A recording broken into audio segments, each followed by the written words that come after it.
Well, hey everyone, thank you for coming. This is an awesome turnout.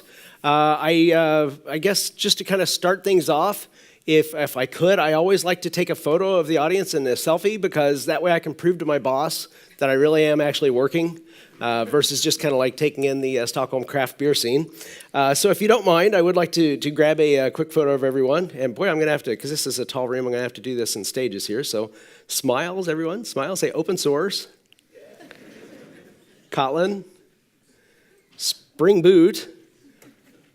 Oh, come on, let's see. How about wrap it all together? Okay, yeah, so all right. So let me switch this around. So again, I have documented evidence. I guess the video, though, it helps, actually. So, hey, everyone. Oh, no. Oh, what happened there? Okay, there we go. All right. So I would ask, because a couple of things that I am aware of. One, we have a very short time here together, less than 50 minutes now.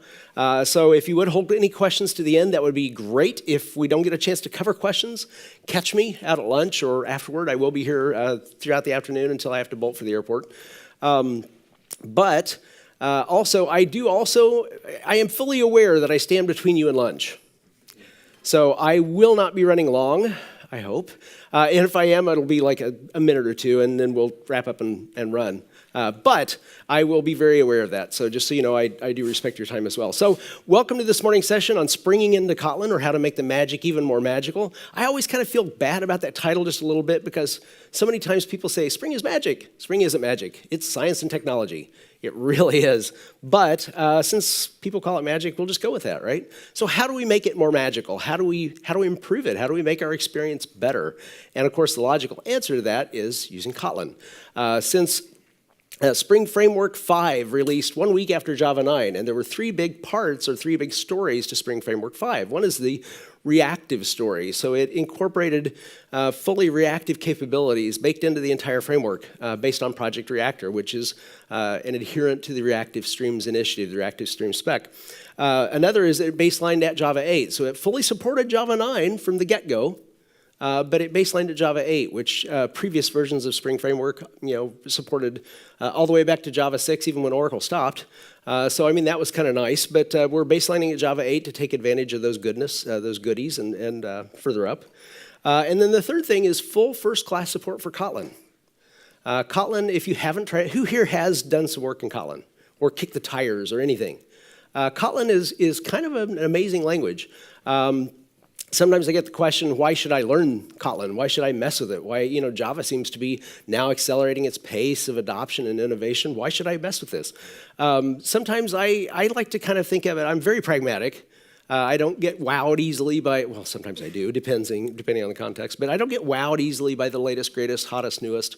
But I do think that Kotlin gives us, one, some really nice capabilities, and two, it kind of shows us where Java is heading in many cases. And I'll show you some examples of that as we go through today.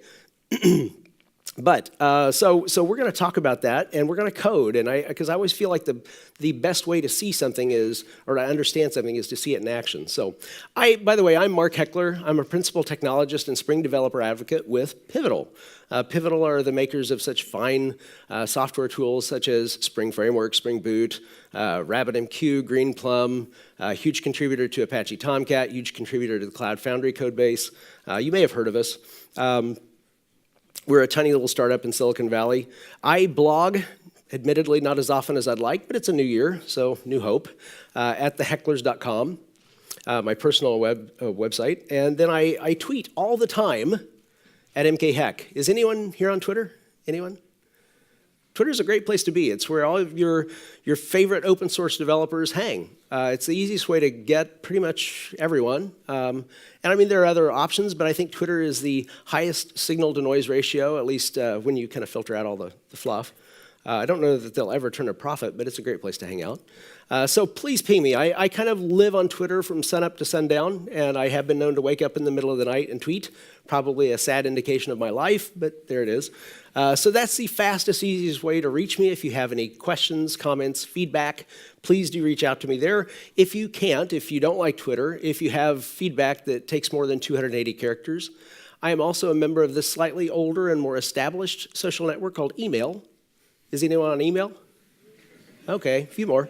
Like you, I have about a half a dozen email addresses. These are my top two. I check them the least infrequently of all emails. One is my personal one, mark@thehecklers.com. The other is my company one, heckler@pivotal.io. So please do reach out to me. Love to have a great conversation. Again, this is kind of just the start of the conversation. It's a short time, but we have hopefully nearly unlimited time afterwards. So who am I? I've co-authored a couple of books. I've contributed content and code to several more. I have another project in the pipeline. Hope to share that with you here in a few weeks or months. I am a frequent conference speaker. I've been to Jfokus a few times before. I think this is my fourth time. Is anyone a first timer at Jfokus? Yeah. So what do you think? Awesome, right? It's one of those conferences that just seems to fire on all cylinders. It just does everything. I guess that's kind of an interesting statement now that we're going all electric. Anyway, it does pretty much everything right. I've always kind of loved this conference because they pull together so many awesome goodies, and the location and the venue, everything just kind of works. And of course, the people running it, just super awesome. So hope you come back. I hope to come back, so we'll take it from there. I am an architect and developer, and as you might guess from the next bullet point where most of my expertise has been won, it's in the Java realm. I was voted by my peers a couple years ago as a Java champion for contributions to the greater Java community. So if you had anything to do with that, thank you very much. Appreciate it. Appreciate the vote of confidence. And I'm a seeker of a better way. I always tell people it's important to learn new things, not for newness' sake, but because new things often give you better ways to solve existing problems, or maybe ways to solve previously intractable problems. If you don't learn new things, how will you ever know? How will you ever have the tools at your disposal to solve all of the problems that you constantly face on a daily basis? So I think it's very important. Obviously, you do too. You wouldn't be here at Jfokus. And I am a pursuer of efficiency and elegance, thus leading to Kotlin. Some people have berated Java for years as being overly verbose. And I think that's a bit unfair. I saw somebody write once that the compiler reads your code once. We read our code all the time, frequently. So I think verbosity is not necessarily a bad thing. But, and here's the but, I think if you can say the same thing, if you can make the same things happen in a much more concise and yet still clear manner, that makes a lot of sense, right? And that's where Kotlin comes in, as well as a few other niceties. So I think it's very efficient and elegant. And I already am rasping, so I'm going to take a drink here. And I'm also getting hot. I'm getting animated already, and I'm not even coding. This is so. I promise I won't strip anymore, so please, you're okay. So why are we here? My goals today, the goals are not to teach you Spring Boot or teach you Kotlin. And I asked about Kotlin, but who here has used or is using Spring Boot? Okay.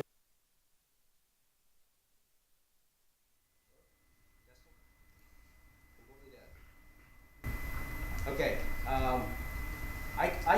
Can you hear me in the back if I just project it? So far, so good. Okay. Well, okay, and I apologize if it does come back, because this will probably last for just a second.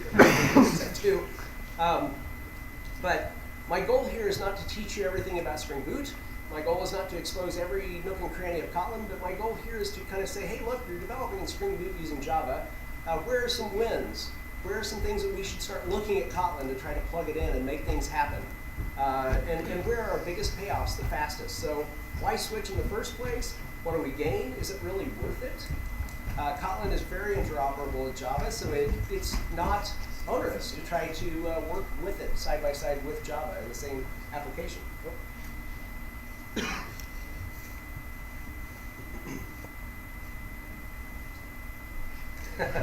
I killed the mic. Okay. See, if anything, I would have thought I would have killed the camera, because I've been told I have a face for radio. All right. So, quick victories. What can we gain the fastest? And then after we kind of accomplish the quick victories, what kind of groundwork can we lay so we can have long-term gains? So this brings us to this part. Does anyone recognize this guy? Oh, good. I always worry a little when I point this out and everybody's just like, wrong room, sorry, time to leave. So this is my favorite guy, Moss. It broke me up when they stopped this series, IT Crowd. If you haven't watched it yet, by all means, please see if it's on Netflix, available here. It's awesome.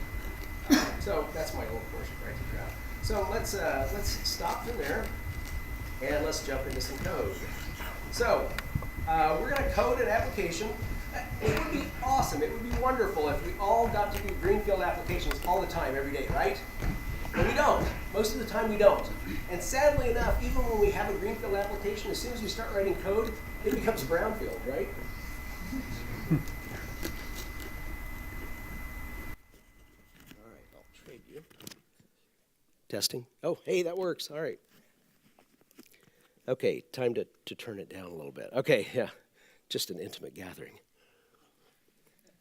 Okay, so we're dealing with brownfield applications most of the time, so it's kind of unrealistic in most cases to say, hey, just start a new Kotlin application. If you can, that's great, but how can you start working with Kotlin in your existing systems? So we're going to kind of start with that perspective. I'm going to actually start by whipping up a quick Java application, then we're going to make a migration to Kotlin and show you kind of how painless it is, really. So this is the Spring Initializer. This is your starting point for Spring Boot-based microservices on the web. Again, you can curl this. You can use the Spring CLI to access this. I always go to the web page because it's so pretty. So we're going to start with that. I'm going to just quickly create a Java application so we see it all works in Java and everything works as we would expect it to, and then we're going to migrate this piece by piece. So with the Spring Initializer, you have options, right? So if you're a Maven developer, you can generate a Maven project. And by the way, those of you who aren't familiar with Spring Boot and the Spring Initializer, this is not a code generator. What it does is it creates your project based on dependencies and options you choose. And then it creates like an empty shell project. I mean, it does create your main application class and your main method. That's it. So we're going to start with that. If you're a Maven developer, you can go with Maven. If you're a hipster, you can go with Gradle. Since we're all hipsters here today, we're going to go with Gradle. As you can see, you can choose Java, Kotlin, or Groovy. I'm going to actually, even though I said I'm going to start with a Java application, I'm actually going to have this create my Kotlin app bundle, if you will. And then I'm going to just change it to Java to show you kind of how easy that is. And in the interest of time, because what I like to do sometimes is that manually, but we don't have that kind of luxury today. So we'll start with that to grab all our dependencies. I'm going to start with using Spring Boot 2.0 release candidate 1. Spring Boot 2 actually releases here in, a couple weeks, I think. So the GA version of Spring Boot 2 will be out. My assumption is that you'll be upgrading your 1.5.9 or prior, maybe, Spring Boot application to that anyway, so I'm going to use that as my baseline. These are some assumptions that I'm making going in to kind of speed this along today. So I'm going to assume that you're at least starting out with 2.0. I'm going to create something that's, when you're a speaker, you always try to come up with something that is an interesting example, right, for a demo app. And not knowing what you like, I have to go with what I like. So I'm going to talk about coffee. So this is my coffee service I'm going to create. Any coffee fans here? Really, none. I'm just kidding. Yeah, good. All right. Again, good crowd. So I'm going to just choose a few simple dependencies because, again, the idea is that you're probably dealing with brownfield. So we're probably going to be dealing with a Spring MVC app. So I'm going to bring in my web dependency. I'm also going to bring in Mongo. I love Mongo. Mongo is a super, super fast database, right? It's so fast, it's like it sometimes doesn't even save your stuff. I call it the dev null of databases. In fact, I even have a Mongo sticker right down here. See? Dev null. Yep. So I'm going to use Mongo because I love Mongo. Let's see, and I think that's probably all I need just to get things rolling. So let's generate our project. Let's just throw that on the. Oops, that's in documents here. Let me try that again. Let me just throw that to my desktop. Oh, it is in desktop. Never mind. I just am seeing things weirdly this morning. So let's go to the desktop, and let's open that. And open that in our favorite IDE, which for me is IntelliJ. Spring Boot and Spring supports all of the major IDEs, and every editor except for Emacs. If you're using Emacs, please just leave now. Please. Save yourself. All right. Oh, yeah. My colleague, Josh Long, he loves Emacs. I'm a VI guy. So I always tell him that every time he fires up Emacs, a puppy dies. But he still does it. I don't know. Anyway. So he has a session here right after lunch. Please go and support him. He's talking about all the goodness of reactive Spring, which is kind of one of the other two facets of Spring Framework 5. But please, when he fires up Emacs, just ask him why. Why? Okay, so, oh, I forgot to change my settings here. So let's go into here, font. Let's see, and let's change this to something a little more readable in the back. Let's go with ambiguous. That's my favorite big setting. Okay, so open app. Okay, can everyone see that in the back? Oh, nice. Okay, good first shot. Okay, so as you might recall, I said I was just going to create a Kotlin application to start off with, but I do want to start with Java, so let's just kind of rip and replace here. We're going to do something really extremely difficult here. I'm going to take this file, which is my coffee service application.kt, a Kotlin file, and I'm going to rename this a Java file, okay? So that's kind of nice. So if you see here, we have this sitting out here. And you can tell IntelliJ is not happy about this at all. But here's one thing that I recommend you start with, whether you're starting, in this case, again, I'm kind of going back a step before I go forward. But what I'm going to do is create a parallel package, and this is kind of a good thing to do. If you have a package structure in Java, you should have a mirror package structure in Kotlin, similar to how you do in source and test, right?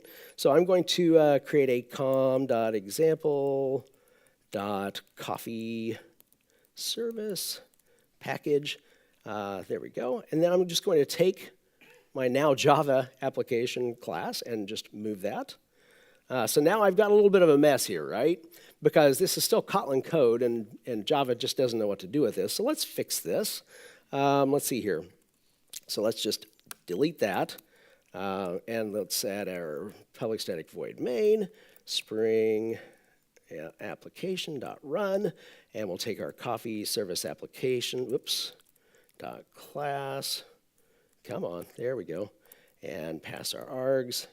And then I need to clean this up a little bit and add my semicolons. That's one thing, and as you'll see as I go along, switching back and forth, the toughest thing for me is those semicolons, right? Kotlin doesn't require semicolons, which is really nice. But when you switch back and forth, you kind of have to mentally go, oh yeah, I don't need those. Or I do need those in this case. So let's make sure this runs, just to make sure there's no funny business going on here or I've missed anything. And by the way, I do appreciate the front row here today because sometimes I get typing so fast I insert typos into things, intentionally, completely intentionally. But if you see those, please stop me before I hit build. And if you don't, it's on you, right? Okay? Fair? All right. So everything works. It doesn't do anything yet, but it does work. So let's get started here with our application. So the first thing we probably have in our application is a domain, right? A domain class. So we're talking about coffee today. So let's do that. Since we're going to be storing everything in Mongo, this is a document. We're going to annotate this as a document. And then I need an ID field. So we'll do a private string ID and private string. Let's see, for coffee, we want to keep track of the type, right? And I want a particular kind of code that I can use to kind of make a slug of the type and use it for reference. So that's not bad. So we've got a good start here. So we'll probably need some constructors, right? We'll need to know our constructor for marshalling and unmarshalling. We'll probably need a constructor with just type. I'm saying just type because my code is able to be derived from type. So let's say this.code, and I'm going to take the type, and I'm going to, let's do a lowercase, and let's replace any spaces in there with a dash. That's sufficient, I think. So now let's see, what do we need? We need getters and setters. For everything, all across the board. We don't want to necessarily be able to set the ID, right? So let's just make that private. And then we also, since code is a derived value, we don't want to be able to necessarily set the code external to our object. So let's make this a private. And what else do we need? Well, we'll probably need equals and hash codes. That's never a bad thing to have, so let's do that. And let's see, what else? Probably a toString, so toString. So there we're good, right? Easy peasy. So we have a very, very straightforward domain object with quite a lot of boilerplate, but it's pretty much standard, par for the course, right? So what else do we need? Well, let's see. We'll probably want to do a repository, so a coffee repository, so we can persist our coffees. Repository. I'm going to really work out the front row today, I can tell it that. So this is a coffee repository. To create this, we're going to extend a Spring data repository called CRUD repository, and we're going to use that to store objects of type coffee with IDs of type string. Yep.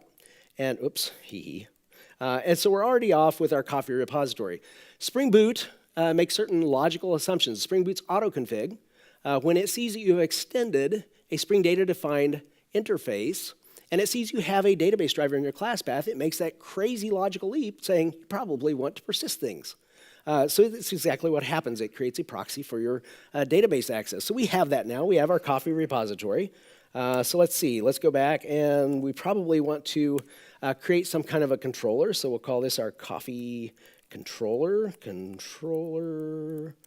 So this will be a REST controller, and we're going to map that to /coffees. So what are some of the things? Well, I guess first we actually need to inject our final coffee repository, and constructor injection here, best practice. So what kind of API we want to define? Well, first we'll probably want to return, let's see, an iterable of type coffee, right? So get all coffees. We'll want to do that, and we'll return coffee repository.find all. So that's good. We want to be able to get our list. We also probably will have something that lets us return a particular coffee by its ID. So we'll return, actually this will be an optional of coffee, right? Let's see, so get coffee by ID. We'll leverage a path variable to grab that ID, and let's see, return coffee repository dot find by ID, cleverly enough, right? And then we'll also probably want to be able to do a search. So let's search, and let's see, we'll return a coffee. So here we go. So let's see, get coffee by type. Okay, which brings me to one thing. Spring Data provides certain sensible default methods for you, right? Because if you're wanting to persist data, you're probably going to want to find all, or delete all, or delete one, or find one, or things like that. But it can't foresee all your particular use cases, so it has to have some method, some way of being extended, some way of being providing for those use cases that you may have that aren't like universal.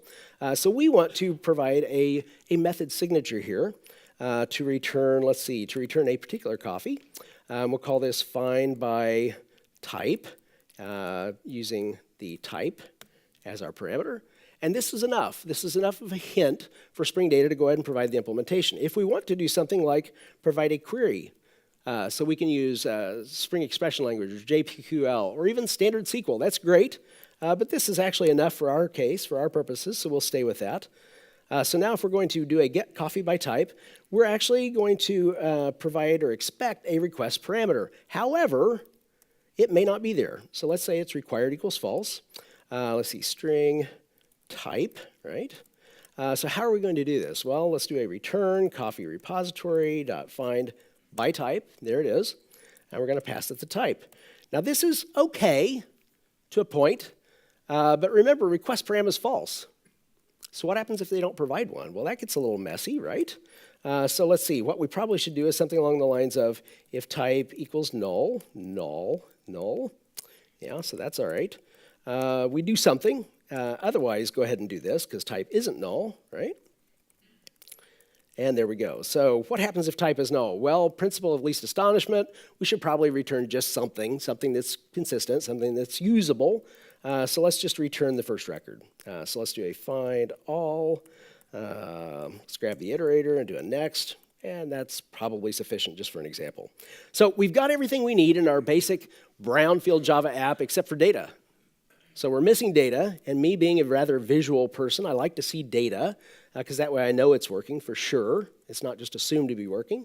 So let's create a bean, a command line runner bean. Command line runner is a functional interface defined in Spring Boot, which is a single abstract method. With a single abstract method, what can you provide for its implementation? Lambda. Okay, well, anyway, tough crowd. All right, so I'm going to pass in my coffee repository, and let's provide that Lambda. And let's provide some data. Let's populate this thing. So I'm going to do an arrays dot, yeah, sure, as list. So what are some kinds of coffee? Anybody have a favorite? Wow, You say you're coffee lovers. Come on. Well, I'll kick off this game here. Let's see. Sumatra, that's a good one, right? I like dark roast, generally speaking. I also like espresso roast at Starbucks. That's actually the one roast that I like there. I know it's not technically a roast, kind of a weird name, but it's a really nice earthy blend. So yeah, anyway, I digress. From my hometown of St. Louis in the center of the U.S., Caldi Coffee, also awesome. Anybody else have a favorite? Sure, step me through that one. L?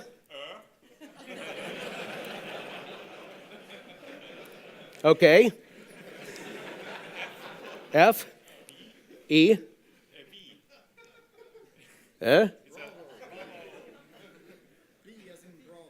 B, okay, sorry about that. E? R? D? It's a D. G, okay, gotcha. S? Space. L. I. L. A. Yep. Oh, so easy, right? I don't know how I missed that. Okay. All right, anyone else? All right, well, I'm going to throw in a few of my other favorites. Let's see, black as my soul. Okay, so that's good. Let's see, jet black. That's always a good one if you're an airline enthusiast or coffee enthusiast. Anybody else? Death Star Black? No one? Really? Okay. What? Robusta. What? Really? Okay, well, hey, I'm open. Okay, that's cool. No judging here. Okay, so we've got some coffee types here. These are different types of coffee, and should you think of one later that you want to add, just let me know. So I'm going to take those, and I'm going to map. Oh, actually, I'm going to stream those. Let's start with the stream. So then I can map, if I can type, and these are coffee types, so I'm going to do a new coffee, right, and pass the type, and then a for each, and we'll take our coffee, and let's just do a system.out.print. No, actually, you know what? I need to save this first. That's always helpful. So let's do a coffee repository.save of our coffee. And then so we can see what we have, actually, let's just do a coffee repository.findall.for each system.out, out, print line, method reference. We can clean this up just a little bit here. We'll replace the lambda with a method reference. Let's see. Type. Okay, so there is one problem. It's not a bug because I make it a point never to bug my code. That way I don't have to debug my code. It's a huge time saver.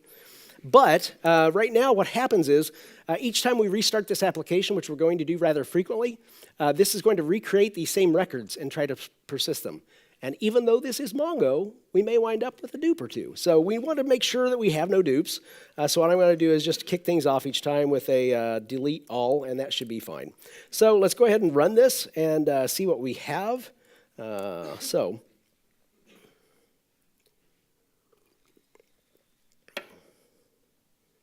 Okay, so we're up and running, or so it would appear, right? Let's test it. HTTP:8080. I use HTTPie instead of curl because the formatting's nice, and if you omit the host name, it assumes localhost, speeds things right along. So let's see, for our coffees, yes, we're hitting the endpoint. That's great. Everything's responding. Let's grab, let's grab this guy. Yeah. So let's search by ID, and that comes back. And because that's, let's try the search first. Search. Let's see, type equals, let's grab, we'll grab Robusta. And because I'm using Z shell here, I need to close that. So, wait. Type equals. Your controller is, the mapping in your controller is off. Oh, let's see. You put search under, that's, I thought about it. You can't name a coffee. Oh! Then you can find it by Coffees, search. Boom, there we go. Okay, thank you very much. Okay, so everything seems, the one thing I didn't actually check is to see what happens if you just do a search without anything there, which we should have covered. It comes up with the first one, which is Sumatra, so great. We have our existing brownfield application, so let's get started going to Kotlin. This is the good stuff, right? Okay, so how do we start? I'm not trying to show you everything about Kotlin, but I think it's kind of instructive to go through a few certain extra steps so you can kind of see it as it goes. I start with the domain. I think that's the biggest payoff, the fastest. So what I'm going to do first and this is really tough, so hang with me. I'm going to take this coffee.java file, and I'm going to change it to a coffee.kt file. Nice, huh? So already we see that, let's see. Come on, there we go. We see that that IntelliJ correctly recognizes this as a Kotlin class. However, it's not happy. This isn't Groovy. You can't just take your Java classes and change them to Groovy classes and everything's fine without any code changes. So we're going to grab this. Again, first thing we do is drag it to where it needs to be. So we put it under the Kotlin classes. And then we get to work, right? So let's see. Kill our semicolon. So let's see. The first thing we do, you notice this, is a redundant visibility modifier. With Kotlin, everything has public visibility by default. So already we can simplify that a lot. Okay, well, it's a start, right? So the one other nice thing about Kotlin is in Java you have typically a lot of constructors with varying numbers of arguments, right? In Kotlin you can get around that in many, many ways very easily. One nice thing about Kotlin is you can define a constructor right here in the class header. And if you're doing that, you can also omit just the word constructor. So you can start right off with your primary constructor's parameters right here in your header. You can also define secondary constructors, but in many cases you don't need to. I kind of maybe address that a little bit as we go.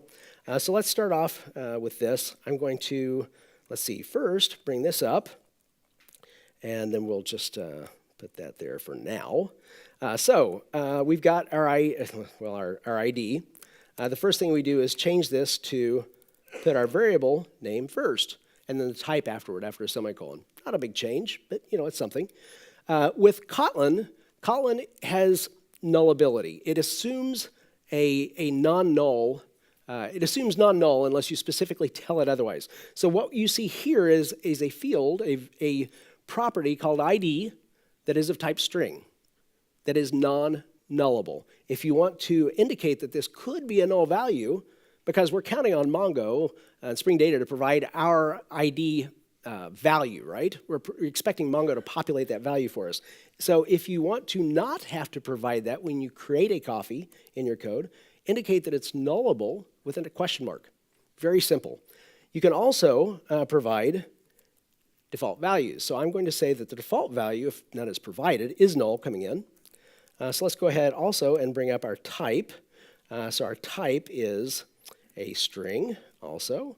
We're going to say that is non-nullable, and we'll say the type by default, if none is provided, is just any old coffee. Ugh. Okay, so let's stop there. Actually, I should have done this. And yeah, let's get rid of that entirely. And then I want to do one more thing, or I need to do one more thing, is indicate that this is a val.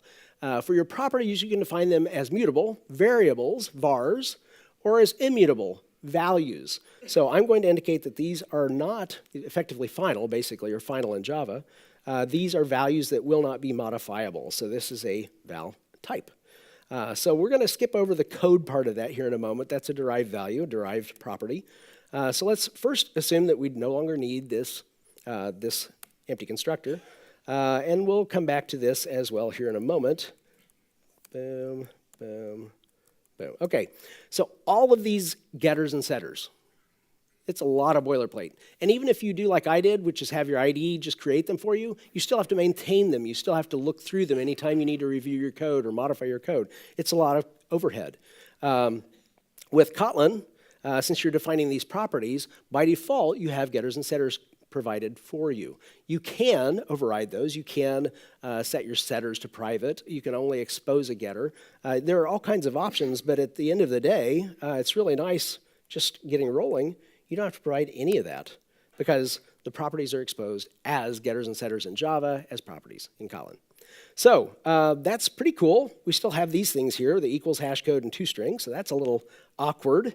But Kotlin has the idea, the concept of a data class coming soon to a Java near you, right? So you can define things as a data class, and then all of a sudden, you have things provided for you in addition to your getters and setters, such as your equals, let's see, and your hash code, and maybe, well, definitely even your toString, as well as a copy method and things like that. There are other goodies to get into, but we'll stop there for that right now, and then we'll maybe come back if we have time. So what happens if you want to override one of these things? Well, you can. So the first thing, and I haven't covered this before now, so this is kind of cool. In Kotlin, everything is fun. Right? So there aren't methods per se, they're functions. So everything is fun. So we're going to get rid of that string. Oh, and one thing that we need to do, of course, since toString is already defined for us as a data class, we'll override toString, right? And here's another really nice thing about Kotlin. If you have a single expression which provides your implementation for a method, you can do a direct assignment. And here's another nice thing. There's type inference. So you can see that already Kotlin and IntelliJ, by extension, recognizes this as returning a string. Can you directly specify it? Sure, you can specify it yourself, but there's really no need in most cases. It does pretty nicely. Another nice thing that Kotlin gives you is, let's see, so, oh, I just deleted one thing too many, is string templates. So this whole construct that we had before is a little unnatural. You know, it's a lot of stuff. With string templates, you can bring this all in together in a nice, neat bundle. So I'm going to just do that. So let's see, ID, type equals $type. Let's see, code equals, here we go, $code. And bring that in, bring it home, get rid of the semicolon, and that's it. So we can override it that way. Now you notice code is barking at me because I haven't defined code. With Kotlin, there are numerous ways that you can define a derived property. One thing that you can do, let's see, actually, extra, there we go, no extra charge. One thing that you can do, this is a little unorthodox in this particular instance, but I do want to show it to you, is declare a top-level function, because Kotlin, there you can define variables, values, functions at the top level. They don't have to be a member of a particular class. We're going to create an extension function. This is similar to a utility function in Java. So if we want to create an extension function called coffee.code, for instance, equals, now we can say this, and it references our coffee object. We don't have to, though. We can just say type, because we're referencing our type property. Let's see, so replace, and we'll grab the spaces, replace them with a dash, to lowercase, nope, don't need the semicolon. So we can do that. Again, since we actually have the code for our coffee class, we don't need to, oh wow, we're really close on time. Woo, exciting. So we don't need to do that because we have the code right here. But if you don't have access to the code, if the class is closed, you can't extend that, then this is one way that you can extend it through your own code. So let's just comment that. So let's see, let's do this. I guess I won't probably get a chance to show you all the goodies here, but we'll just kind of short circuit this, and we'll assign, let's see, this. So that works. So now we have our code being referenced in there. So this cleaned things up quite nicely. So this is our domain, and that works. I do need to, actually I'm just gonna, because we're running short on time, so I'm gonna start blasting through this actually rather quickly. Again, not too fast where you don't catch stuff, don't see stuff. But I'm gonna skip the intermediate steps where we test and make sure it all works. Trust me, it works. Okay, so here's a really cool thing about IntelliJ. I'm not sure that Eclipse or NetBeans have implemented this yet, but probably eventually they're gonna love this so much they'll have to. So if you go up here, we're looking right now at our coffee repository, which is a pretty simple interface definition, right? So I'm gonna go up here to code, and you see this? Convert Java file to Kotlin file. You can also copy paste in Java code, and it will take a good stab at converting it to Kotlin. So that's kind of nice. I'm gonna convert the whole file. And it does a pretty respectable job on a pretty simple interface in this case. So I'm going to drag this down. Again, we'll assume this works. It does. Good. Seems happy. So we'll go back to our coffee controller. And once again, we'll use the entirely rigorous convert Java file to Kotlin file. I feel like I'm not doing anything here. But I will earn my keep here in a moment. So again, we switch this. It's now a Kotlin class. Mostly, it's not entirely the way we like to see it, but let's go ahead and drag it down. Let's refactor and move it. And then let's take a look at this. Overall, it does a really nice job. One thing that I do want to point out here is that our parameter, this parameter in our primary constructor, has a private visibility modifier.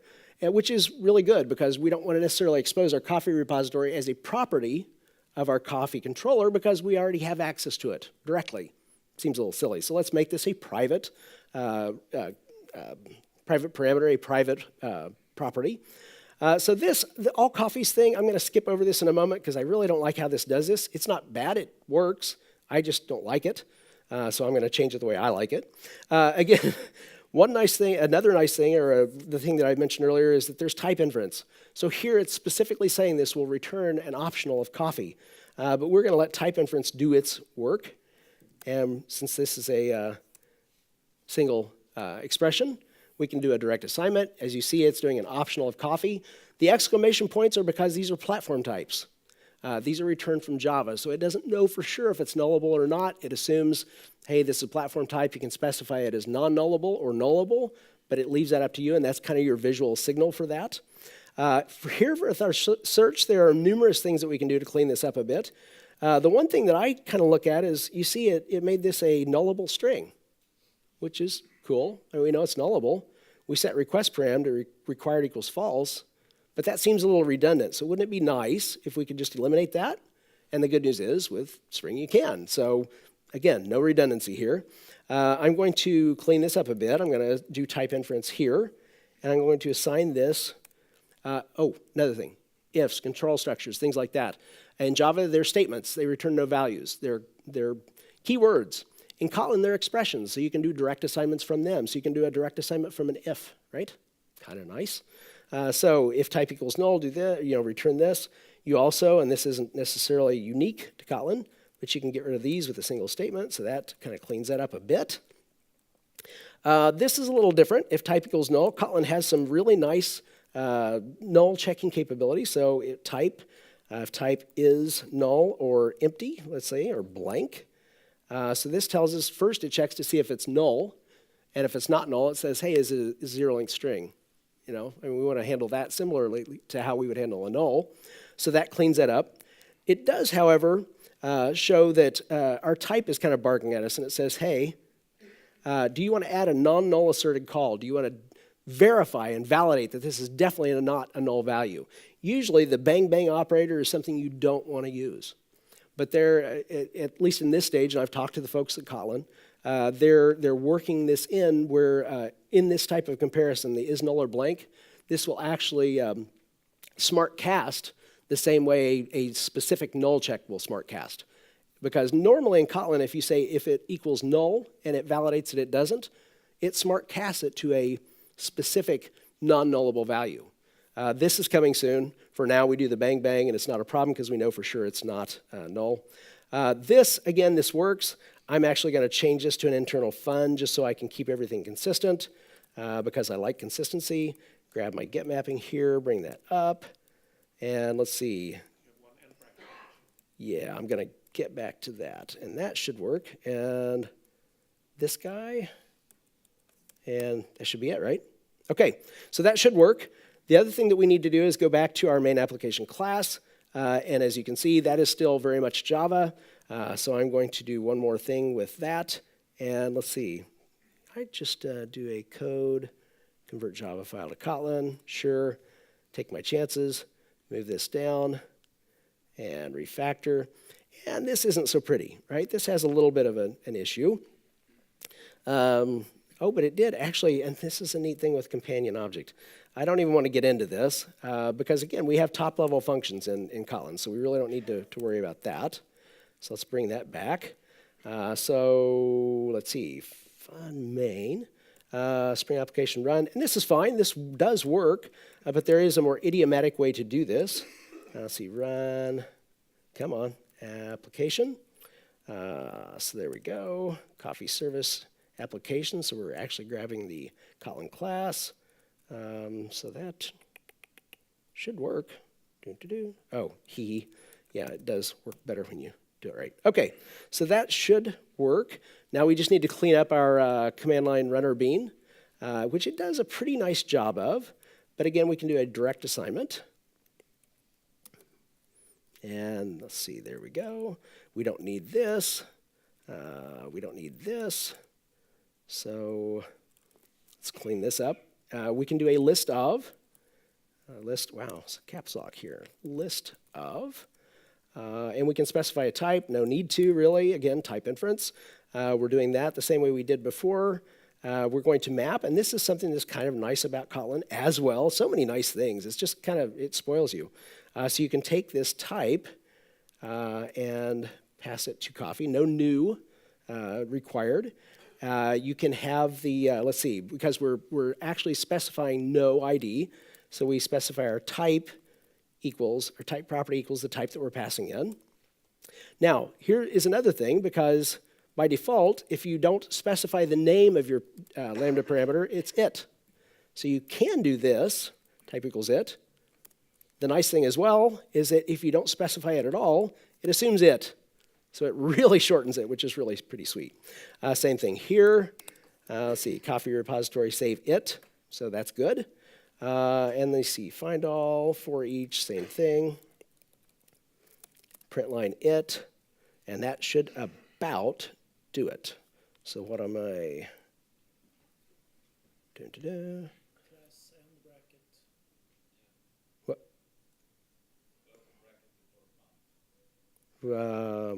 Well, actually, we're.